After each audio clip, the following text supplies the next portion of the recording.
Okay, good afternoon, everyone. Really short week for us. I know it's a press conference on Monday, but it's a Tuesday afternoon for us from a practice standpoint. So we've had to move on pretty quickly. We were with the guys yesterday, didn't practice, but just walked through some things. And today will be kind of a normal Tuesday practice. We won't put pads on today, but we'll resume that tomorrow. It's going to be a quick turnaround, and we got a lot of guys banged up, which we assumed from the game, and hopefully we can get those guys back. I don't have a total injury report for you, but hopefully we can get those guys back. And we're actually hoping the weather turns a little bit here because it's going to be really hot down there, and it's cool today, but it sounds like the weather's going to get a little warmer here so we can get a little bit of heat and humidity here. So fire away. Chris, whenever you coach a game and it doesn't go your way, how do you decide, or what goes into the decision whether you want to be like hard on the guys or gentle? And and sometimes, like the week before when it went our way, it's probably easier to be hard on them, and I thought we were really hard on them after UND, and this week, twofold, with it being a short week, I think we were challenging on some guys that we know have to and can play better. And then the flip side of that is, now it was Monday yesterday. We've got to be firm, and then we've got to wipe it clean because we've got to get back and get ready to work. Does anything really translate from what you just had to prepare for to this game? Nothing on the defensive side, because, and even if you're Arizona, you're watching that saying, okay, unless we're going to run triple option, none of that really applies. It does on offense, just with what we've done the first 3 games. On an offense, it's a 3-game story. On defense, it's a 2-game story because of what we faced. And so we've got to clean some things up on offense, probably more so that affect this game than what the last one was. A year ago with Arizona, you had to focus in on McMillan at receiver so much. How much different is this prep? It's a lot different because they have 2 new coordinators, and the challenge is they've had 2 games where they were much, much better than their opponent, and to their credit, they got after both of them really, really pretty quickly. I tried to stay up on Saturday night for last one, but I couldn't against Weber because it was, I think, a delay. But that one, they throttled them pretty early. So how much film are you taking from all that? But I will tell you this. I love the quarterback. I think he's a stud, and I thought he was really good last year. And he started off really, really good. They're doing some unique things on defense that they weren't doing last year with a new coordinator and a new scheme, and they're playing at a really high level right now. And the kids, you can tell when you blow people out like they have the first 2 weeks, you gain confidence, and you can tell they're playing with a lot of confidence really on both sides of the ball. Is there a chance Dylan will be ready to play this week? It's probably 50-50. He was out there at the walkthrough. He's not practicing today. That's a concern, for him moving forward. I know that we don't have injury reports this week, so it's not a Big 12 game. I don't know. It's not out, but he's probably in that questionable to doubtful range. What's the hardest thing about recovering physically from a game like that? When you mentioned Army blocks in a certain way, and you're on the field for so long, how do you recover from that? Our D-line is the one that we've got to be smart with those guys. Those guys are going to play physical. They've proven they have for the amount of years that these kids have been here on the defensive line. And so we've got to take care of those guys. Damien and Uso are going to play their tails off. We need to make sure that they're as fresh and as healthy as we can get them for Friday night, rather than them seeing a ton of pictures that they've probably seen over the last handful of years. So those 2 in particular, that really stand out to me. And then we rotated enough of the defensive ends that they're not as probably as beat up, although they've played a lot of snaps. So we just got to be really smart. But that's on a short week. You can't go a normal padded Tuesday. We're not padding today, and it's Monday. It was, we're less than 48 hours from that last game, so we need to take care of those guys. I also want to ask, mentally, where do you think the guys are at after the first 3 games? Frustrated. Obviously not a great mental state when you have 3 one-score games and you don't find a way to win 2 of them. I think they realize, and I think we all do when you go back and look at the film of the 3 games, how close we are, but close doesn't count. And it's a handful of plays in all 3 phases, offense, defense, and teams, that if we can flip it, we really can turn this. On the positive note, I was happy for Bryce Nornberg, and I was happy that we were able to get a big-time kick return, and really had 2 big-time kick returns. I thought Bryce's opening kickoff return was really good too, getting 55 yards, and that kid was banged up all week, and he found a way to play, which I'm really pleased with Bryce. And good things happen to good people, and Bryce Nornberg, I think you're getting a chance to visit with him maybe this week. What a special young man, and so happy for him. Give us a little bit more of the story on him and just what he's been able to do. Yeah, he walked onto our program when you can have walk-ons, and has earned an opportunity with us. And he's earned it because of, one, great speed, attention to detail, a guy that does all the little things and continues to get stronger. And he's already extremely fast. He played quarterback in high school, but we knew he was a guy that could be somebody similar to maybe Seth. You think that's a comparison, is somebody when Seth was young doing this. And Bryce is obviously doing some things on kick return. He's also on our punt at times. But I'm just happy for the guy because he's been nicked up a number of times since he's been here in a short period of time, and I know that's frustrated him. But he stayed the course. Some guys get banged up and they kind of fall off the wayside for a while. He never did that. He attacked his rehab, got himself healthy. We tried him last year on kick return as a true freshman, and I know that some kids are ready to go as true freshmen, some guys are not.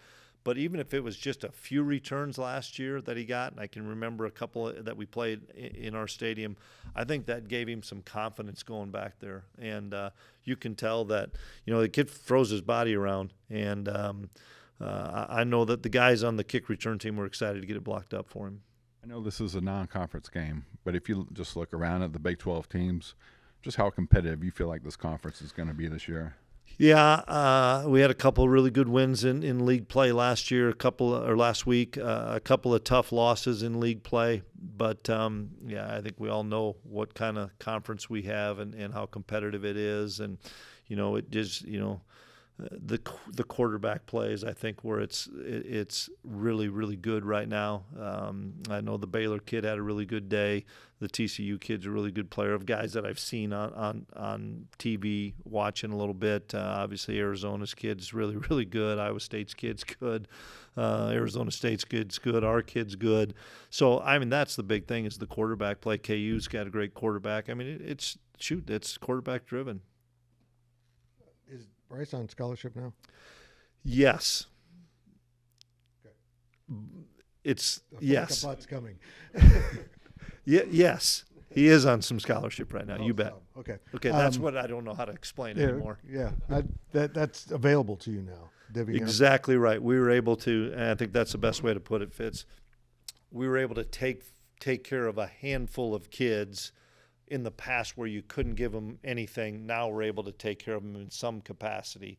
I let Clint kind of handle that as far as how much they are. I don't know all that. I probably could ask him and he'd tell me because I'm his boss still. But there's a handful of guys that we were able to take a couple scholarships, break them up, and help those guys. And obviously Bryce was one of those guys. Give me your evaluation of the 4-man front and going back to it at this point. I'm pleased with it. We did not play very well against UND, and then you got to take the Army game out. That's the hard thing because we were going to play in a 4-man front regardless of what we were going to change because that's what Joe and I know in defending the option. So against North Dakota, we didn't play great, and I think Joe would tell you the same thing. I don't think sometimes we put our kids in the best possibilities to make plays in that game against North Dakota on the defensive line. I think we've cleaned some of that up. We're going to find out this week if we've cleaned some of that up. There's a really good chance we can get Ryan Davis back this week. And Toby's playing really good football, but it gives us another guy on the edge that, I think when we were all at media day in Dallas, everybody, you ask those older kids, give me one guy that everybody's excited about. It was Ryan Davis. And he's going to practice today, so let's see what happens. But that would help solidify some things on the defensive line and maybe not have to play Damon Uso as much as we have. That's probably the thing. We've been down Holden Bass, who could help us. We've been down Asher, who could help us. We've been down Malcolm, who could help us. So you take those three guys out, you take Ryan Davis out, and now you become pretty thin on that four-down front. And we're going to get Ryan back. We hope to get Asher back. We hope to get Malcolm back. Won't get Holden back yet. But I think, we got to get to this bye week, but I think we'll get some of those guys back. So give me your thoughts on how the offensive line played and what little they played. Yeah, exactly right. As little as it played. Still probably missing too many things in the run game. That's the biggest thing that I would say. And you could ask TP or Liney or Hecht.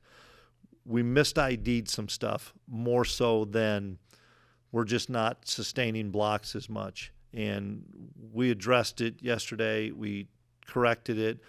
Those kids will take ownership in it, those older guys, because we misfit some things. On the same respect, we have to be able to break tackles, and we can't block a play for 4 yards and get 4 yards. We got to block a play for 4 yards and get 9 and get 10, and that's the challenge that is being made to the running backs, to guys getting jet sweeps and wide receivers, to the tight ends blocking, to the wideouts on the perimeter. Sometimes it's blocked really well up front, and we ID it really well, but we don't crack a safety, and then it looks like the O-line's really bad. And it's not the O-line. We didn't crack the safety that we should take care of. So it's a collection of all 11 guys in the run game for us, whether it's blocking inside, blocking on the perimeter, and then being able to make a guy miss or breaking a tackle. Coach, did you think if Army had their starting quarterback, you would have seen maybe a little bit less, just straight up flex bone triple option? I have no idea. That's hard to answer. Just don't know. I wish I could explain more, but I don't know. Sorry, I can't give you more on that. I don't know. Is there any added urgency offensively, given they just didn't really have a chance to get into a rhythm in that second half against Army early in the game against Arizona? Yeah. I think we were urgent and ready to go offensively. We messed up a few times, and everybody was a part of that. But like I said on Saturday, that's just a unique style of football that doesn't happen all the time. The last time I remember it happened was Navy. When you see it and they can run the ball as many times as they do and don't care that they're getting 3 yards a pop because it's a first down. Coach, I know you said you don't have your injury report, but do you expect J.B. Bradley? No, we will not have JB. Okay. No, I think he's going to be down for a few weeks. We're learning more, I think, this week with some more imaging, but it's likely that we're going to miss him for a few weeks. But I don't know if that's 2. I don't know if that's 4. But I doubt if we'll have JB. Did it happen on that play in the end zone? Yep. Okay. Back to Bryce for just a second. You mentioned he played quarterback in high school. How do you go about turning somebody like that who may never have done it in high school into a kick returner at this level? I think you get the big key is if you have the ball in your hands, which Bryce had the ball in his hands a lot at Olathe, that he's going to find ways to get creases and understand blocking schemes and understand how to make people miss. But then we spend a decent amount of time on our special teams, and we spend a lot of time blocking on that crew and getting as good a live looks without without tackling guys and stuff, as good a live looks as you can. But the big key on that is in the guys that we've had here. So we've had some really good kick returners, as you guys know. Do you hit it, or do you kind of stutter step through there? If you stutter step through there, you're not going to be very good. If you hit it, I look at Malik Knowles and Youngblood and some of those guys that just boom and hit that thing. That's what Bryce does, and you got to have kind of a no fear factor on that, because you're going to get whacked a few times by doing it. But we always say it's like running through the smoke. And there was the first kick return he had where he got out past the 50. I mean, there wasn't a space that big, and we walled a kid out, and Mikey Bergeron did a phenomenal job of blocking a guy, and he hit that crease. And if he kind of tiptoes in there, we probably don't make it. You got to be able to hit it. And along with having no fear, you have to have amnesia too, don't you? Yeah, absolutely. Yeah, I mean, yeah, he knows he can't do what happened to him against UND, and it happened. But you probably grow from that too as a young player. Also in terms of, like you said, getting whacked. You Yeah. hit some amazing shots. Yep. I was going to ask about Arizona's receivers. It seems like Tedero was special. I think everybody saw that. Yep. But they've got 11 guys on their depth chart, and all of them play. Your thoughts on Yeah. those guys and how different they are. Yeah, and I don't know all their names, but they had the explosive plays with the same guy in back-to-back plays, really, of that last game that he was playing in the slot, and he just ran by people. They're always going to have really good speed. I think Coach Brennan does a phenomenal job out there, he's got a really good team this year. You can tell that there's a lot of belief, and when you got a quarterback like that, it's probably pretty fun to play wide receiver for their team and their guys, and so they're going to spread it around. I like their running backs. They're good up front. It's going to be a big challenge for us because of the talent of the quarterback. You can't just say you're going to stock everybody up against the run, because I think he can beat you with one-on-one coverage with the wideouts, as well as a kid throws the ball on time and it has unbelievable arm talent. I was going to ask about that part of it too. You mentioned the new coordinator. Without maybe giving away too much, does this fit him? He just seems, maybe it's experience too, Yeah. just so and I know they've had blowouts, but Yeah, I think it's experience. I think, you see Avery, I think he's better and better because of experience. And the more snaps you get, no matter what the offensive play calling is, it's pictures, it's understanding where your receivers are and understanding the leverage of defensive backs. And I think this kid does a phenomenal job of that. And from an arm talent standpoint, he's as good as there is that we're going to play this year as far as pure arm talent. Chris, they've got a guy who was on Kansas State's roster last year. You got a guy who was on Arizona's roster last year. What do you tell these guys when they're going up against their old school? I don't really mention it much. We asked Gunnar just about the stadium and the crowd and stuff, because Gunnar's used to it, and I know Trey's there, and that's college football now. And so I'm happy for Trey Spivey that he found a home that and he's playing, and that's what it's about, is finding a place that you fit and play. And happy for Trey, happy that we were able to get Gunnar here. But that's just college football now, and so it's probably, we don't talk about it because it is so much the norm now.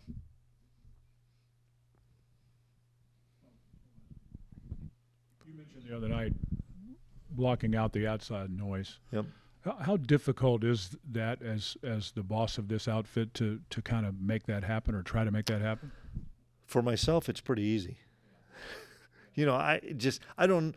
I'm so consumed on a day-to-day basis with everything I have to do to prepare, to get ready for different things, that you never have a chance to even open up your phone. I didn't watch any NFL football yesterday or last night. You just don't have any time. For our players, I think it's extremely hard for our players. The guys that have been around long enough are mature enough to know that you're going to read something that's really positive about you. You're going to read something that's really negative about you. A lot of it is nobody that really knows you. And I think the older guys respect everybody's opinion of it. The younger guys take it too personal, and that's just. I get it. I probably would have too. I'm glad I didn't play in this era. But it's our society now, and that's okay. I mean, you're either going to let it consume you, let it fuel you, or you're not going to pay attention to it. And there's probably all three. I go back to the summer with the program because that seemed like it was such an incredible experience. Looking back on that to where you're at now, what do you like most about the leadership of this team? We had a good meeting yesterday of the accountability factor for those guys, that they understand that we're in a tough spot, not a crisis, but a tough spot, that we're still growing. We're still going to get some guys back that are banged up, that we just need to keep finding a way to play better football every day, and not worry about trying to play better football on Saturday. Because if we just focus on thinking, how can we play better on Saturday, we're missing the boat, because we got to practice better today. We got to practice with intentional focus on Tuesday. We got to practice with a mentality on Wednesday. We got to have walkthroughs and meetings and recovery and nutrition with mentality Monday through Friday to give yourself a chance to be good on Saturday. And the ones that aren't as good of leaders focus all on the result of it. And it's not. It's the process of getting to that day. And that's what we're trying to keep preaching to the new guys, freshmen, transfers, whatever you say, of that's how we've been successful here. We always talk about it. Nate Katzer and I always talk about, hey, I'm coming to K-State. They just win. They're going to find a way to win games. Well, you got to figure out how we're doing that, and what has made us successful by how we attack our preparation, how we attack our recovery, how we attack practice, how we hold each other accountable. Because if you don't do those things and just expect to win and you don't have the habits, you're not going to win.